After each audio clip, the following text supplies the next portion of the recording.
大家好，欢迎来到循律微课堂，我是循律的学术顾问李思玲。今天的嘉宾是循律的精英钢琴导师 Patrick 老师。Patrick 现在是茱莉亚音乐学院的在职老师，同时在这之前呢，也是在柯蒂斯音乐学院、耶鲁音乐学院和茱莉亚音乐学院先后获得本科、硕士以及博士的学位，一个光环满满的一个人。So welcome to Discover Melody's webinar series, Patrick. Very much happy to have you here with us. So I just introduced you in Chinese to our Chinese audience with your experience at Curtis, and Yale School of Music, and Juilliard. So that's really amazing. So yeah, let's actually bring it all back to when it started. So how did music started for you? 你的音乐经历是怎么开始的？ Music started for me at the age of 3. My grandmother is a church organist, and I was always fascinated with the sound that you could make. And that's where I really got my first, little bits of music from her. With the organ?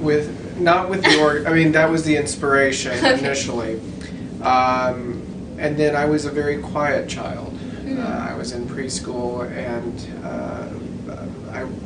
I don't remember this very well. Right. But the teachers were very concerned that I was not sociable with other students in the class. And 所以所以小的时候 Patrick 是个非常安静的孩子啊。他说他在3岁的时候第一次接触到音乐，因为他的外祖母或者祖母是一个管风琴家。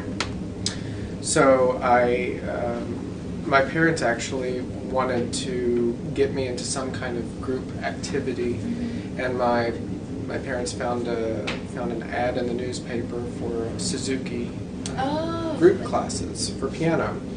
And so I started with that for, I think I was over there for about 3 or 4 years with a wonderful teacher, a very sweet lady, that we keep in touch even today. Oh, wow. But from that, I developed more social skills, and then the music was kind of this added bonus. Like, she said, I started with her around age 3, and then when I reached age 7 or 8, I think, she said, you need to go, focus more in music.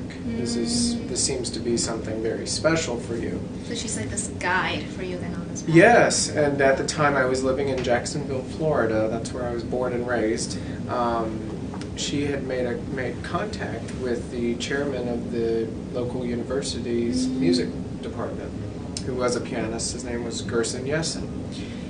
And so next thing I know, I'm auditioning for this professor at the university. At the age of 7? At the age of 7 or 8, I can't remember exactly. Yeah, so I was the young kid on campus. Cool. Okay. So just before we continue, Patrick 刚说到他原来是一个很害羞的小孩子，不怎么爱说话，所以父母和老师都有点担心，说他是不是有一些社交障碍啊？所以就在报纸上看到了一个铃木钢琴教学法的广告。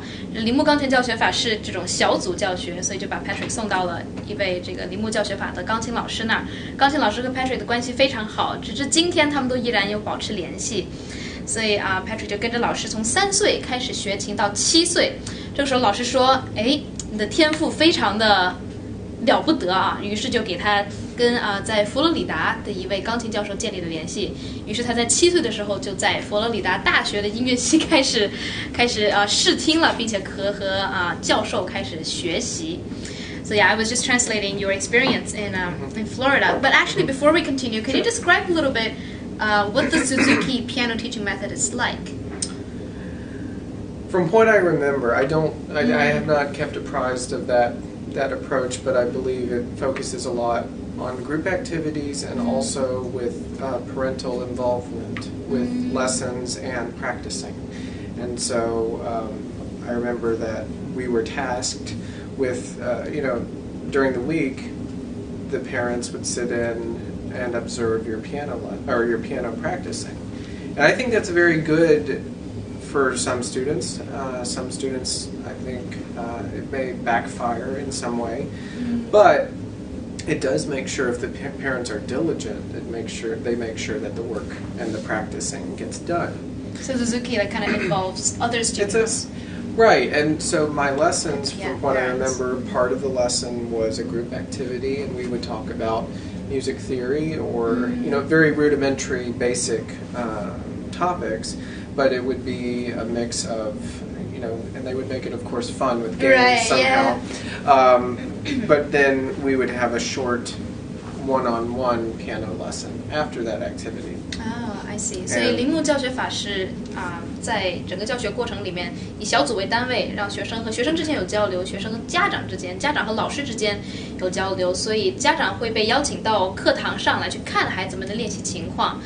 同时在小组的游戏这种包括乐理的一些讲解之后，会有1对1的时间所以其实我觉得这个对我来说还挺有意思的。So I'm just saying that I like known of Suzuki Method with other instruments, but not with pianos. Like the way I know about piano education is always like one-on-one. Right. Yeah. Do you feel like this kind of communal interaction laid a foundation for like music in community for you later on?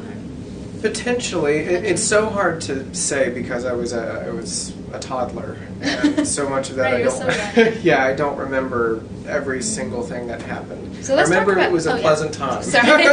That's great. Then. Yeah. So why don't we move on to your experience with the professor at the university in Florida? Sure. So when I went to him, he became a second grandfather to me, and he was a very gentle man, but back in the day, he had a reputation of being a very demanding and difficult teacher.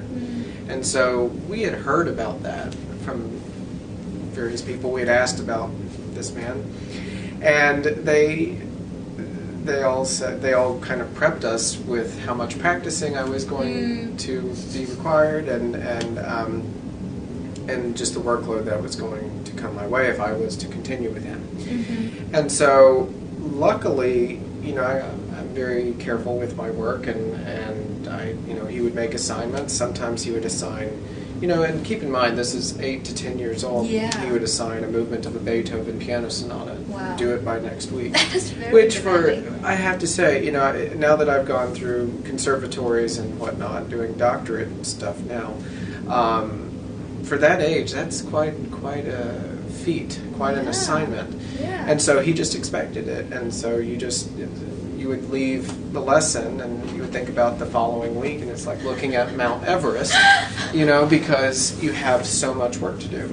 Wow. So when I was with him, I learned a lot of discipline and time management because I didn't even want to think about him getting upset with me.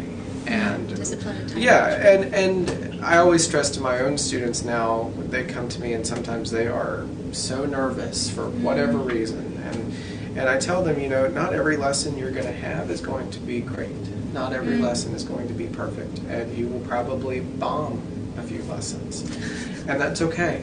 That's okay, and I can say that, in my experience, not only with him but other teachers. I've had some really good lessons, and I've also had some really bad lessons, and you just learn through it all. 8岁到10岁的 Patrick 那段时间，跟这位在佛罗里达的教授学钢琴，可能不止8到10岁，但从8岁开始，这位教授就给他布置了相当难的曲子，比如说1个星期任一首贝多芬的某奏鸣曲里面的某个乐章，所以我听到的时候我都非常惊讶，因为对于一个那么小的孩子给那么高要求的作业这个任务。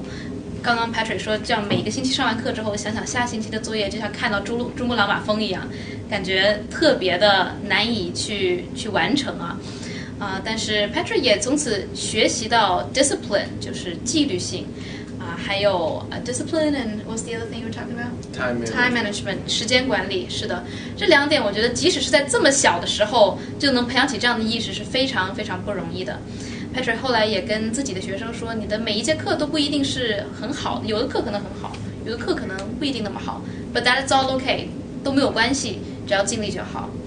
So is that when you realize you wanted to pursue music as something more than a hobby, or is it something that it's Yes and no. To be honest, I was put in this teacher I had in Florida. He put me in many competitions, and it was a very interesting course of events where he and I would work so hard, and then at the competitions I would I would always place alternate, and then it was only until my later years with him where I started to figure out issues in my technique and my voice, my artistic voice, that I realized where I needed to improve to really tackle some of the bigger competitions. And so as I started doing more competitions and changing my approach to music, I started luckily winning some competitions, and I think that certainly made me feel a little bit more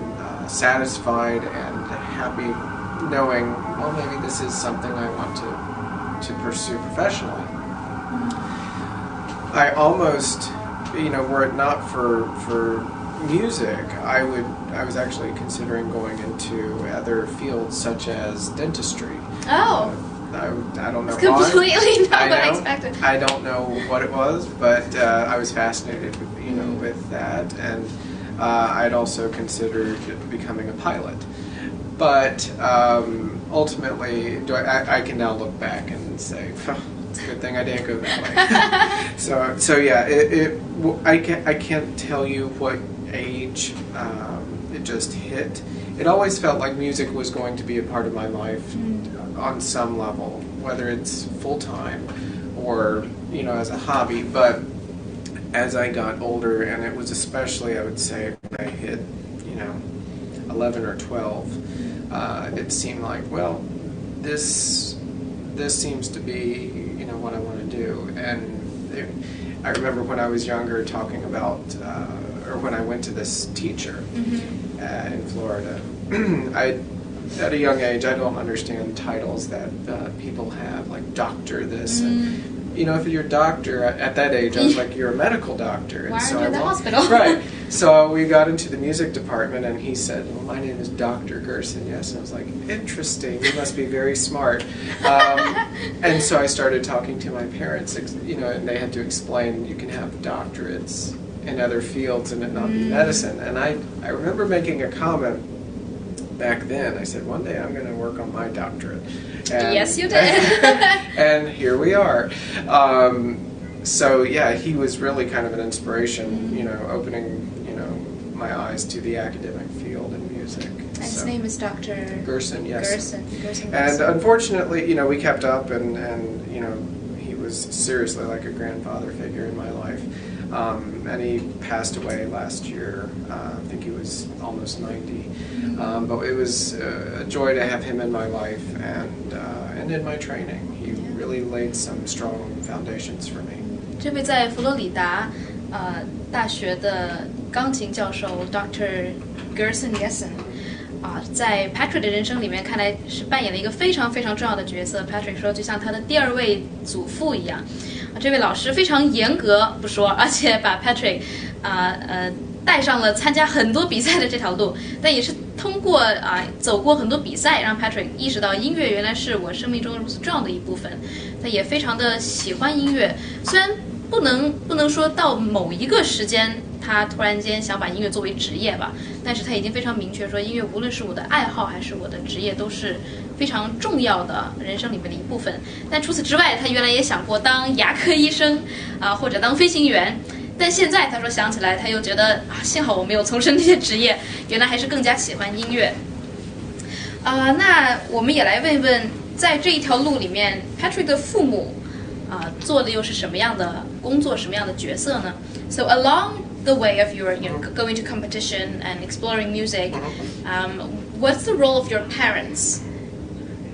The role of my parents, from the get-go with the Suzuki Method, they were very involved with, monitoring my practicing. But they would always cart me to various lessons and take me to various events within the city, within the state, within the region, where I was required to either perform or compete. And so they've always been supportive to the nth degree, endless support, which has been great. I see a lot of students out there where the parental support is not as strong, and unfortunately the student's success often is hindered by that. And so I feel very lucky to have had such a strong support system from not only my parents, but my family, my whole family, because we would visit during the summers. My extended family, they live in North Carolina. And so we would visit either during the holidays or during the summers, and they would all have to wait while I did my required practice time for the day. And so people, small sacrifices, but sacrifices were made for me to pursue music. And so little things like that mean a lot, and they contributed to my training. So. Patrick 老师的父母甚至整个家族对他的音乐学习从小都是非常的支持。比如说一个小细节，我真的还挺感动的。刚刚听见，就是他们在过节的时候，比如说去探望亲戚，在北卡罗来纳州探望亲戚，大家都会很理解的知道 Patrick 每天要练琴，比如说几个小时，然后大家都会等他每天练完琴之后在一起进行家族活动。所以 Patrick 说这是一些小的 sacrifice， 但即使是再小，也是一种牺牲吧，是对 Patrick 学习钢琴这个事业的一种认可和一种支持。So what about the day-to-day, like when you're looking at the Mount Everest for next week, and when you have to practice, don't you have moments of, I kind of just don't want to do this, and did your parents ever how was the discipline training? I mean, there were plenty of those days, and you have to, what I'm going to say is going to sound harsh, but it's more so, was there kicking and screaming involved on both ends? Yes, yes. And, my mom particularly had she had heard from the teachers, she had heard me play, and she knew that there was something unique with the music and my talent, or whatever you want to call it. So she kept on, and she was, there were plenty of times where, the discussion of maybe music is just too crazy for you. You don't have what it takes, and of course that sounds much more derogatory than it is, but music is an extremely difficult field and competitive field. And she kept on and pushing and pushing and pushing, and no or excuses were not an option. And so excuses were not an option. Right. And so now that the tables have turned where I am a teacher, that's how I run the business. That's how I, any private student, any classroom student, whatnot, excuses, they don't fly. And because I saw, if excuses would have been allowed when I was young, I would not be here. So you just have to be very disciplined. Yeah, thank you for sharing about that. So Patrick 的母亲在他的成长过程里面扮演非常重要的角色。他说，如果说学习过程里面没有一些痛苦，没有一些打骂，没有一些尖叫，那都是假的。因为每个人在学琴之路上，一旦是往高处走，都会发现音乐这个行业，这个世界是竞争力很强的，而且音乐这个水也是很深的。如果你不去严谨的去学习，去勤奋的去往里面钻的话，很快就会被淘汰。而且最重要的是，一旦你为自己的不练琴或者为自己的不认真找到借口，那这事儿就没完了。所以 Patrick 说，现在他作为一个老师，风水轮流转了。他作为老师，他会对学生说的一句很严肃的话，也是没有借口，认真学习就好，但是不要有借口。因为他说，如果他小时候练琴的时候有这样那样的借口，如果他的母亲没有很严格的去要求他，去陪着他的话，他今天也不会坐在这里，今天也不会成为茱莉亚音乐学院的在职的老师。那他的高中时候的生活又是什么样的呢？我们也来问一下。So we got to when you were about 10, 12. So before entering Curtis, what was your life like, I guess, balancing schoolwork and piano practice? Well, we had always had music in my life from age 3, and it became more and more a part of the daily routine. And when I reached age 13 or 14, the teacher that I had, Gerson Yessen, decided to retire from teaching. He had actually retired from the university several years before, and he decided to keep me as his private student. And so he decided when I was about 13 or 14 to really just, hang up teaching. And so he had set up various other teachers for me to work with, and at the time, and then we ended up. It was a good time for the family, for my folks. We were living in Florida at the time, and we were far apart from family, and our extended family in North Carolina, and so it worked out for us to move to North Carolina when I turned 13 or 14, and so I finished middle school in Florida. And then moved up to North Carolina for high school. So that brought a wealth of changes in my musical training. Up to that point, I had just studied piano. And going back to my very, very, very first days as tinkering as a musician, the organ was still kind of a fascinating instrument. And so in Florida, where we were living at the time, there wasn't really, to our knowledge, organ teachers around. And furthermore, there wasn't enough time in the day. Right. So when I went up to North Carolina, I had heard about several organ teachers, and I thought, I wonder if this would be a good time to really start picking up the organ. And the instrument always fascinated me.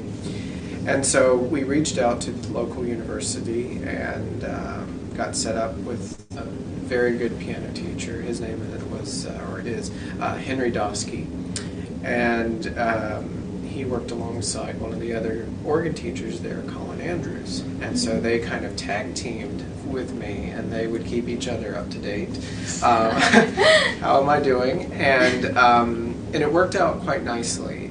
The school I was at in North Carolina, Parrott Academy, they were very understanding and about my talent and needs. It was always interesting going to the secretary, and sometimes I'd have to get a release form. Okay. And I would say, I need a release form. Where are you going? I have to do a concert in Carnegie Hall. Oh, wow. And you just don't always hear that from a high school. Yeah. And we all got a good laugh out of it, but they were very accommodating. And of course, I had to prove myself, that when I missed work, it was made up on time. But that school was very special. They had a very strong, and they continue to have a strong fine arts program, and just the flexibility with me in particular, with the workload. I mean, I was taking AP honors classes. I like a good challenge, but to be able to do concerts or competitions, especially with traveling, sacrifices. To have the support not only of your parents and of your private music teachers, but to have the support of your academic teachers is very special. And so I was in this incubator, if you will, all the way around, great music teachers, great academic teachers, and people just seem to know this is what's right for him. And so it's very lucky. I was extremely lucky, and so that continued for 4 years, and I find that the studying both piano and organ, they complement each other quite a bit. And so I find that the organ studies have made my piano playing, understanding, knowledge, whatever you want to call it, deeper. And I feel like in some regards I approach piano music a little bit differently. Oh, we'll talk about that very soon. Yeah, I would definitely like to ask that. So 在高中时间14岁左右 ，Patrick 就随家人搬家到了北卡州，因为在佛罗里达的老师也退休了。那在北卡州，他的高中时代他说是非常幸运的，因为他在钢琴学习上的这条路上不仅有家长的支持，老师的支持，找到了一个非常好的钢琴老师以及一个管风琴老师，2位老师的支持。另外，他在高中的学校也对艺术有很大的宽容性，非常的支持会允许 Patrick 时不时的请假去卡耐基音乐厅演出或者去别的活动。但是 Patrick 当然也说他付出了很多的努力，所有落下的课他都会补上，并且当然在钢琴练习的整个过程里面也一直的努力，没有去让任何人失望。所以他现在回看这段路说非常的幸运，但是我觉得我们听见他的分享，当然感受也是，但他也是非常的努力，幸运加上努力才能造就出他今天的造诣，今天的成就。但他刚刚说到一点很有意思的，我也想再问一问，就是他说在学习管风琴的同时，也对他学习钢琴起到了非常重要的作用。别忘了，他是从最开始是根据管风琴而燃起了对音乐的爱好。那我们来问一下，就说这两个乐器之间，他是怎么通过一个乐器对另一个乐器的演奏产生更加深刻的理解呢？ So I'd like to ask just your experience with playing the organ and what did you mean when you say that musically or technically it inspires some new understanding about piano music? Well, one of the things that people don't easily or just off the top of their heads they understand about the organ between the piano. On the piano, you can control the volume by how hard you hit the note, the key. On the organ, you don't have that. You have little you have swell boxes. So you control the organ's volume through these little gas pedals, we call them. Okay. And so one of the things that you have to do with the organ to give an illusion of dynamics, of crescendos, decrescendos, getting louder, getting softer, is through articulation. And this is something that I was taught by Colin Andrews initially. And then a lot of it was just a lot of discovery on my own. Like, how can you make a line sound bigger? How can you give the illusion? And a lot of it boils down to the articulation. And so it's particularly interesting playing a work of Bach. If you play it on the organ, I'm going to approach the articulation in a specific way. When I take that to the piano, I've experimented with some articulations as well, and if anything, it seems to heighten the expressivity of the instrument. And of course, every instrument is different. Every room is different. Right. Yeah. And so you have to tailor the sound to your ears and what you're hearing around you. But that's one of the biggest things that I take away from the organ when I go to the piano is the articulation. And I apply it in many pieces as I feel sounds good. But also with the organ, you are reading an extra line of music. You have the hands, which look like regular music, but then you have the feet. And so much attention. So a lot goes on when you're playing the organ, and so understanding more complex harmonies or just textures, it makes some of the piano music a little bit easier, which is nice. But you understand, you seem to have a bigger picture understanding when you bring it to the piano. So I find that's what I was trying to say, that they complement each other. Cool. 所以在管风琴的学习上，刚有2点嘛，印象格外深刻。一个是管风琴它不像钢琴那样，你说你弹触键，根据触键可以控制音量。管风琴控制音量的方式是根据其他，就是 gas pedal， 他刚刚提到的，就是不同的出气的那个管子有踏板。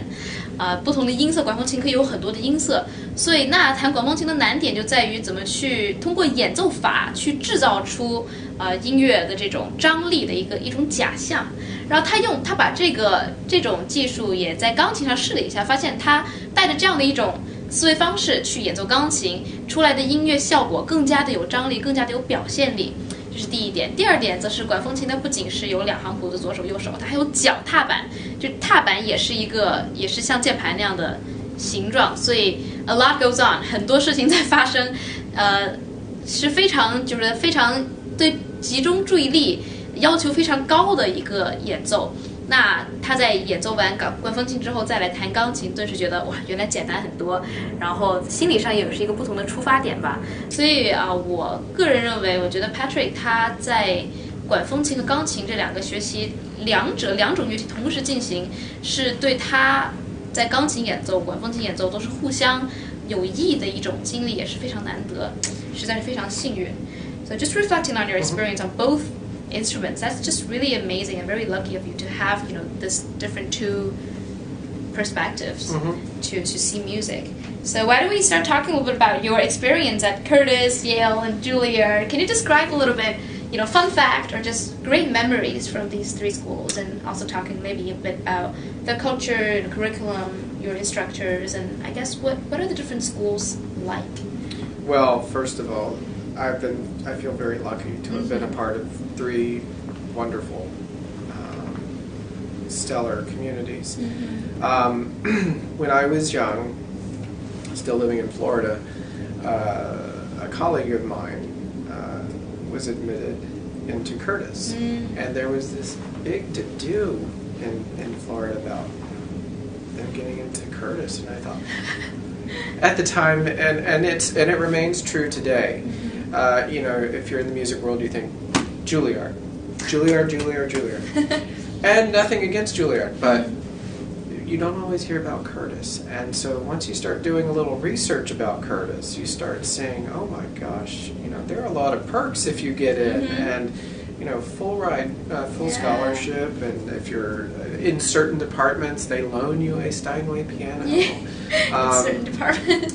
Yes, I mean it's just unheard of, and so anyway, this colleague of mine, she was admitted, and that name stuck with not only me but my parents, and so fast forward to my senior year in high school, and the big question came up: where are you going to apply? Well, no, it just where are you going to apply? True, yes. Where? And so I ended up, I think I started with 10 schools, and I thought, I finally just put my foot down. I said, I don't want to do all that. It's too much traveling, it's too much time away from my classes. So I cut it down, I think, to 5 or 6, and Juilliard and Curtis were among the schools I was looking at. And so I auditioned, and Curtis was particularly interesting. I auditioned, and they had never heard of my name, and the teacher I ended up working with was a very nice man. His name is Alan Morrison. He's actually on the organ faculty. And so I went there and played the audition, and everything has to be memorized for that audition. And in the organ world, that's a trend that is picking up speed, but at the time it was more so, not everyone did that, especially for an audition. And so I remember I had one small memory slip, and thank goodness it was in a Bach chorale. Bach wrote a repeat sign. And so I went back and I took the time to fix my error. Anyway, we finished the audition, and I felt pretty strong about what I presented. And then we had, I swear it had to have been a 2-hour interview. Ooh. Just one-on-one, because he didn't know me. I didn't know him. I didn't know what Curtis was demanding. And so it was a lovely 2 hours, and opened up the door. And at the very end of the 2 hours, he said, there's one opening for the department per year. One opening. If that. And at the end of the get to know you session, he said, well, I'm going to offer you the position. And I don't think I slept for 2 days after that, to be honest, because I was, first of all, disbelief. You hear all these things about Curtis, the stats, less than a 2% acceptance rate, and then you're one of them. Yeah. And so I remember I told him, I said, if I come here, I want to also to have a wonderful piano teacher. And so he said, I have the perfect person for you. And her name is Susan Starr. And I had heard of this lady, I don't know how I had heard of her, either on the radio or through some CDs or records. And he said, oh, well, she's a real firecracker. And I thought, I'm Mr. Macho, and I'm just like, I've had tough teachers before. she was a new level of tough, and and so I remember after that first trial lesson with her, I felt about that big, but at the same time, I did not let that bog me down. I used that as a motivator, and just to think, I've got with Curtis, one of the things is they, of course, your tuition is covered, but they tell you when you're ready to graduate.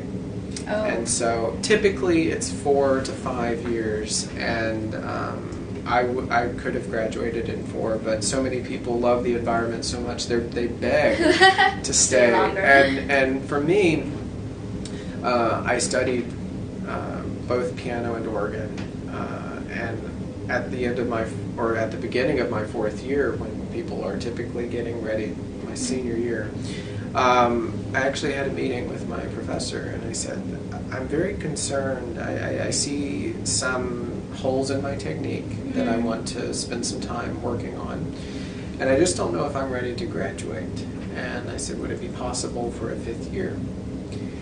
And he said, absolutely. And so I used that 4th year very wisely and tackled a lot of repertoire that for piano and organ that I knew would help build or help fix some of my weaknesses. And so when I entered my 5th year at Curtis, I was ready to go. I was ready to go for my auditions for graduate school. So you were asking about what can I say about Curtis and the other schools that is unique. Well, Curtis, I think, I may be wrong with these numbers, but if I remember correctly, when I showed up, I was one of 17 people from across the world that were admitted that year. So very small. It's a very small school. It's 160 students, give or take a few each year. And the organ department was 4. And so from the get-go, it felt like family. And character and attitude, they can tell very quickly in an audition, and just through interactions, what you are like. Are you a nice person, or are you, do you have the ego the size that you can't even fit through the door? And they pay attention to that. And the programs that I have been in, they pay attention to that across the board. But I started with this very small school, and it felt like family, and the demands were very high. I mean, some of the classes I took, I was one of 2 or 3 students, so the attention you get from faculty is unparalleled. And by faculty, I mean some of the top faculty in the world. They come from New York, they travel to Philly, they were flying people from Toronto, or I think there was a teacher even from California. Wow. Okay, just before we continue, because I think this is important for people to know. So Patrick 在柯蒂斯音乐学院开始了本科4年，关键词小精柯蒂斯音乐学院，全校可能也就100来人，然后他那一年全球录取了17个人，他是其中一个。所以那我们中国人知道柯蒂斯都是因为郎朗当年的录取。So I as well as a lot of other Chinese people we know about Curtis because of Lang Lang. Oh yes. Yes. Yeah, and 当然柯蒂斯在有一些部门，比如说钢琴部门，还会借给你一台斯坦威钢琴，专门给你去练。所以柯蒂斯虽然在全世界或者全美的名气是不如茱莉亚的名字那么响亮，但是待遇非常的好，而且老师非常的厉害。他在柯蒂斯的2位老师，一位钢琴老师，一位管风琴老师，都是非常的顶尖。尤其是这位钢琴老师，是比他的在佛罗里达那位老师还要严格到高到不知道哪里去了。所以他作为大学生第一次跟那位钢琴老师上完课之后，他感觉自己那么小，因为老师的要求非常的高，而且有的课程一个班里面可能就2、3个人，所以他受到的 attention 就是老师给每个学生的精力都是300%，非常多，我夸张了。但是the whole idea 就是柯蒂斯音乐学院就像一个家庭一样，大家会非常关注你个人的成长，你是不是一个善良的人，你是不是一个善良的音乐家，你的ego 是不是大到连门都进不下。也就是说，就是他们会对了解你是什么样的人，在这上面花很多的心思，同时也确保就是每一个在柯蒂斯的学生都是真正热爱音乐，为了音乐而来的。所以这是他对柯蒂斯最大的一个印象和收获吧。So yeah. great stories I've heard from you. Yeah, and one of the things that I think it's in their mission statement is learn by doing. Learn by doing. Learn by doing. And so early on, even my first year, my first 6 months at Curtis, I always joke, but I'm somewhat serious about it. I feel like between the teachers and the artistic faculty, the classroom faculty, I felt like my technique and my whole concept of music, they took a sledgehammer to. And took a what? A sledgehammer. Okay. That just destroyed everything that I used to know. Yeah, tell us more about that. Well, it was really, I say they knocked me over and then they put me back together. And they rebuild the palace. Yes, and you know, when I came in, I was like, well, I can play fast, I can do that, and that's a really huge misconception among young musicians, regardless of instruments. They come in and they have pyrotechnics. They can play faster than anyone else. And I've had plenty of students that come in and they are just, look at what I can do, and I can play this so fast, and I just tell them, there's some big ego there. Well, if you play fast, that's great, but if you have no personality and you can't, and you're playing, I don't care. That's This a is waste of time. important. Patrick 说他在进入柯蒂斯的时候，前6个月，他的感觉就是柯蒂斯把他推倒，重新建了一遍。因为他在入学的时候，技术很厉害，当然不用说了，然后弹东西也可以弹得很快。但现在作为老师，他也看见很多学生一进门就说可以弹得很快，觉得很厉害，可以炫一炫，但是却没有 personality， 没有个性。所以他说这是他就是柯蒂斯的教育对他来说很有颠覆性的一点。So yeah. So the first 6 months, I was afraid to go on stage to perform because I felt like I knew nothing. Now, that's not coming from a previous Curtis student and talking with colleagues of mine that were there at the same time. We all went through the same thing. And so it is an extremely humbling experience, and I'm so glad I mean, it's weird, you know, there was suffering involved, but I'm glad it happened because I've always tried to use difficulties in my life as motivators. Like I said earlier, I like a good challenge, and how can I overcome this hurdle or this whatever. And so after about 6 months, I started doing some concerts. They have a student recital series that they put on concerts 3 to 5 times per week for free for the community. It's a wonderful setup, and I only wish more schools would be able to follow it. But it was a grab bag, really, of repertoire and ensembles that people would get to hear each evening. But through that, there were times, especially when I got more comfortable with my new self, year 2, year 3, where I was performing 3 or 4 times per week. Wow. And so that learn by doing, just literally shoving you on stage and you sink or swim. I think that's a pretty drastic description of how things go. Yeah, I think sometimes they put you on stage to see how you would do, but it was in a very loving environment. And it's very special. It was, it's unparalleled. And while the other schools I've gone to are superb and I love them dearly, there's always something special. I teach at Curtis in the summers, and they have a summer fest. They call it Summer Fest, but it's a young artist summer program.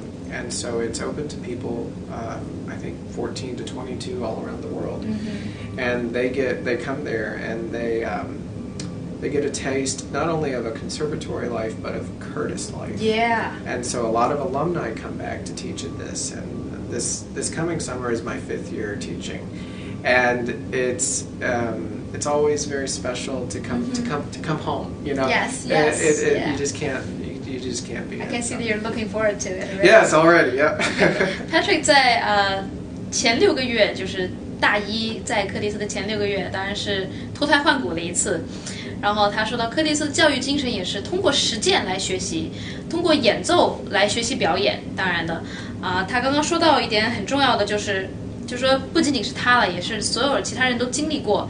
就是在6个月之后认识了一个新的自己，新的一种音乐表现力，而且每一个星期，这可是柯蒂斯都会让学生去举行演奏会，有的时候甚至多达3到4次，这不仅让整个费城的人民都可以来欣赏到这种顶尖院校里面学生的音乐会，更是让学生在演奏的过程中找到自己的声音，通过实践去学习表演，去表达，通过音乐来去表达。所以他说这是就非常严格柯蒂斯的教学方法，但是都是在很有爱的一个环境下去实践的。所以这是他对柯蒂斯最深深的一个感激吧。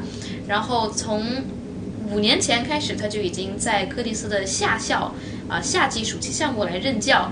所以镜头前的大家如果对柯蒂斯的夏季 summer program 有兴趣的话，一定要去关注，是专门给高中生，比如说这种 young artists， 就是年轻的艺术家们量身打造的这种音乐项目。不仅仅是你可以感受到音乐学院的生活，而且是在柯蒂斯音乐学院这样的音乐学院里面度过一个夏天，然后可以和 Patrick 这样的老校友来进行1对1的上课，所以大家可以多多关注。Yeah, so just I guess quickly, what are some valuable experiences and lessons, takeaways from Yale and Julia that I Sure. see that you kind of love less? Just kidding. So when I finished with Curtis, doors opened at Yale, and it was a decision between either Yale or Peabody. Actually, for my master's, I boiled it down, and I felt like Yale was going to be a nice change of scenery and approach to music. Yale obviously being more academic, but they have one of the top schools of music in the world. Yes. And they offered a very generous scholarship and stipend for admitted students. And so I thought, well, I'm going to see what it's like. I'm going to work with the teachers there. And I knew walking in that the performance opportunities would probably be a little bit different. The focus was more on academics there. Can you elaborate a bit on that? Well, like I said at Curtis, they have a student recital series where you have the opportunity. Yeah, you have the opportunity, and it's not to say that Curtis has no academics, but it is a conservatory. And so the academic demands are a little bit different than what, you're going to from an extreme of one of the top conservatories in the world to one of the top universities in the world. Right. And so if you remove the superlative and you just say a university versus a conservatory, a university is going to focus more on academics. They may have a very strong music program where the performance opportunities are more than others, but regardless, the focus is still on a well-rounded education. And so when I went to Yale, it reminded me of my high school days of heavy-duty coursework and also trying to fit in practice time. And I was so thankful to the high school I went to was college prep, and so I had some really tough classes. Right, you mentioned taking yeah. APs. Right. And so when I got to Yale, it was like, I've done this before. I can handle this. And so unfortunately, I say this, it's a mixed blessing. 4 weeks into my first year at Yale, I was hit by a car. Oh. Yeah, and shattered my entire left leg.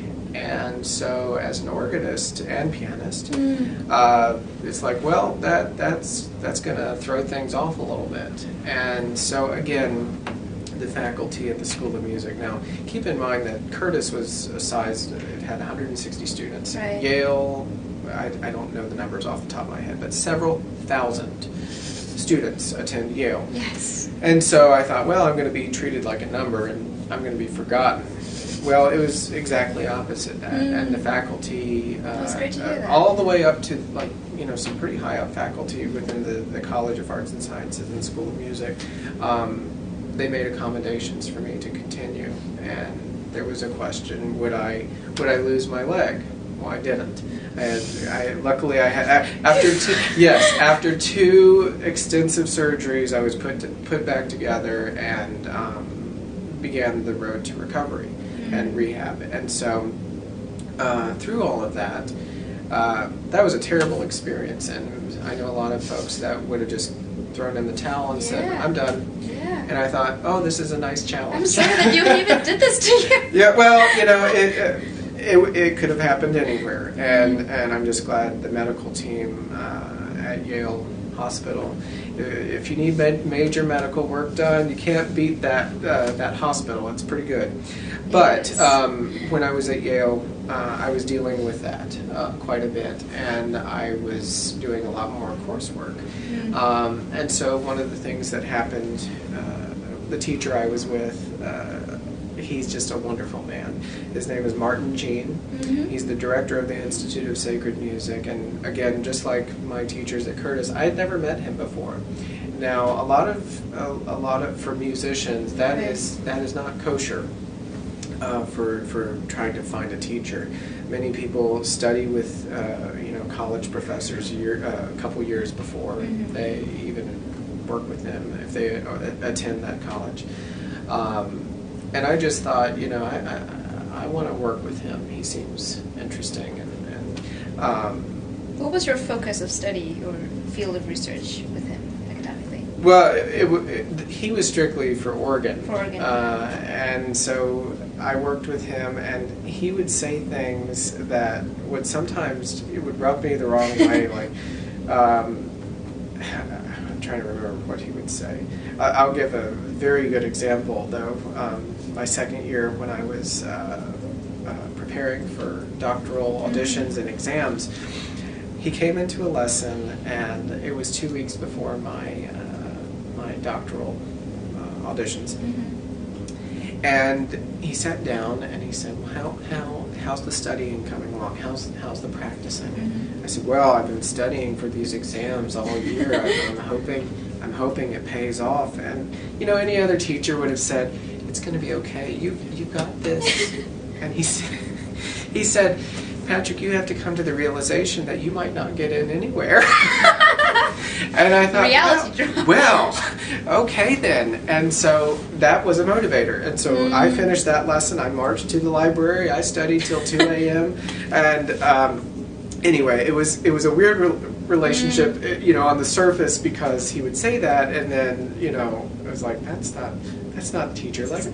But he was. I look back and he was a terrific mentor and teacher to me, because he knew, whether this was his intention or not, he knew how to press my buttons, and he knew how to get me motivated to work. And with him, I did some of the largest repertoire, especially with the broken leg, that I've ever done. And so through that, I faced some of my hardest challenges in life at Yale thus far.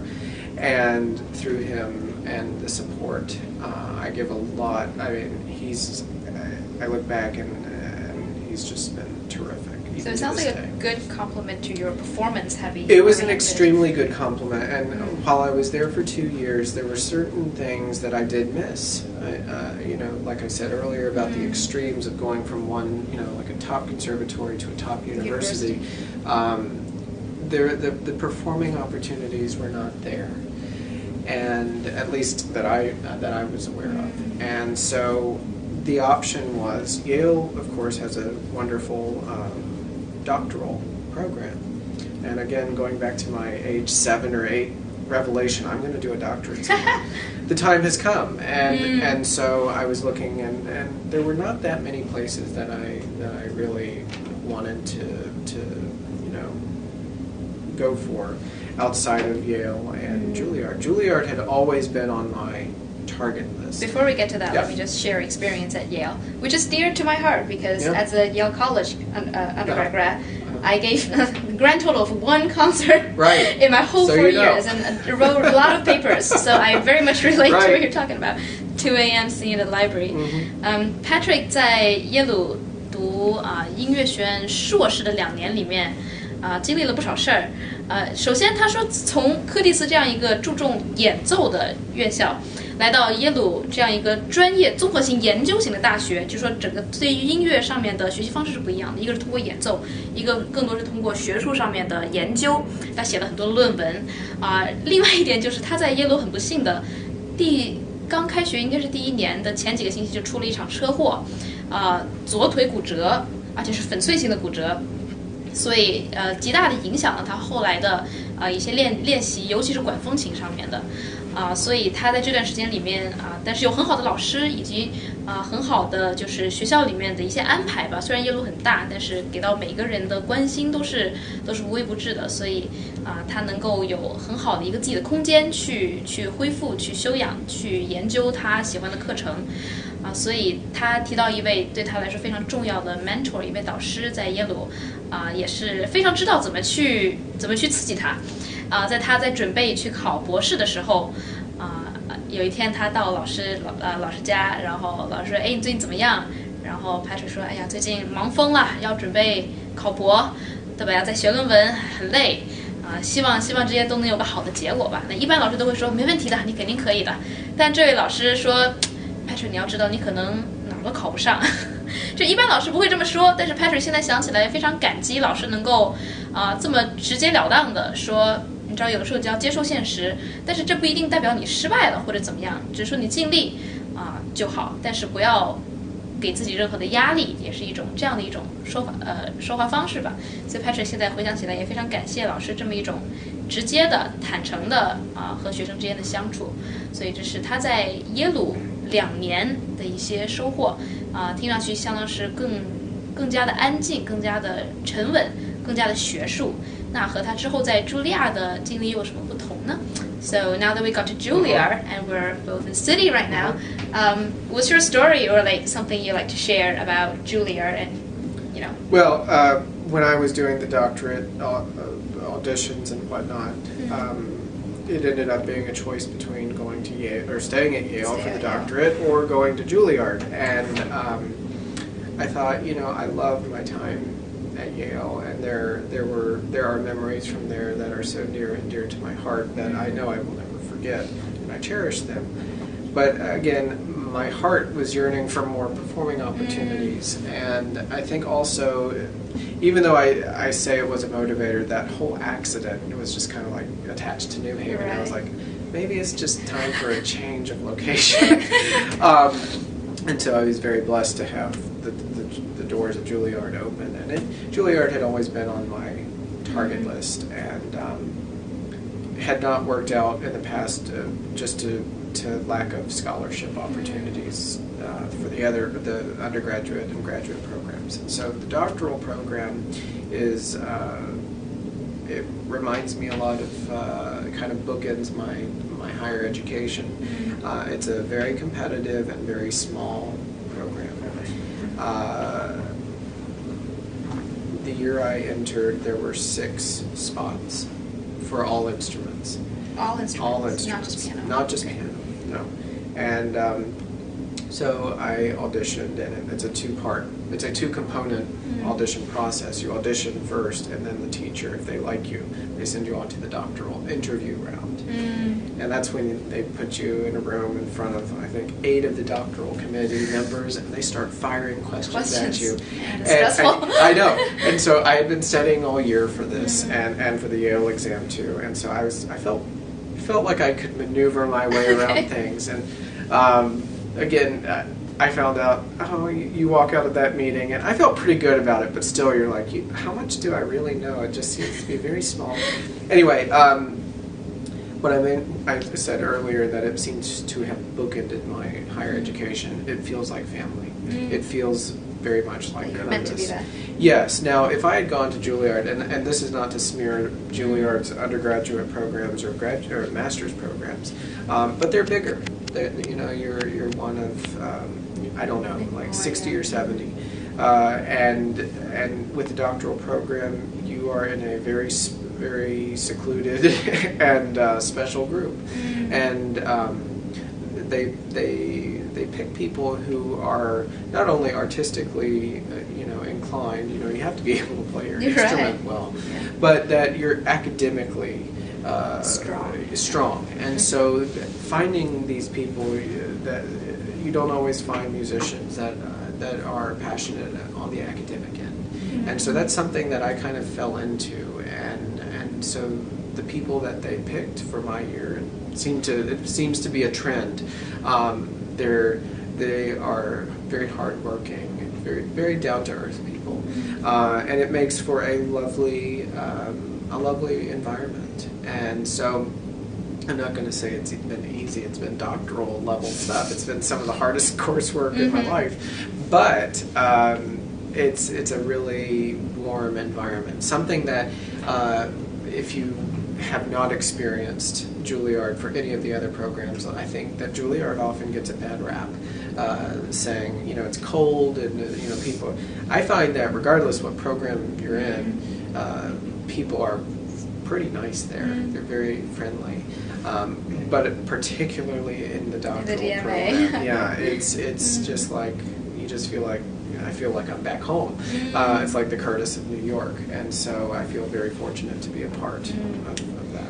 在茱莉亚的经历也是让 Patrick 感到非常的在家啊，因为虽然有很多人说茱莉亚的整一个环境或氛围比较冷一点，但是他就觉得整一个博士生的这个圈子其实非常的温暖，每个人都是首先是才华横溢的音乐家、演奏家，同时在学术上又是非常严谨、非常落地的学者，所以他在这样的一个结合里面找到了很好的位置，找到了自己的声音，所以在茱莉亚的这段时间里面也是就是我觉得为他最后成为一个演奏家和学者的点睛的一笔，非常重要的一笔。那我们今天也是走过了 Patrick 从小到大所有的院校的这么一个人生的故事。那下一次我们也来听一听现在的 Patrick 作为老师对于钢琴教学、对于音乐教育，甚至对于怎么学习、怎么授课、怎么吸收的一些独特的看法。那我们下一次见。So that's all for today, and thank you so much for sharing your life experience, basically stories from childhood to now. And next time we would like to hear more about your perspective as a teacher on piano pedagogy, on music education at large. So we'll see you next time.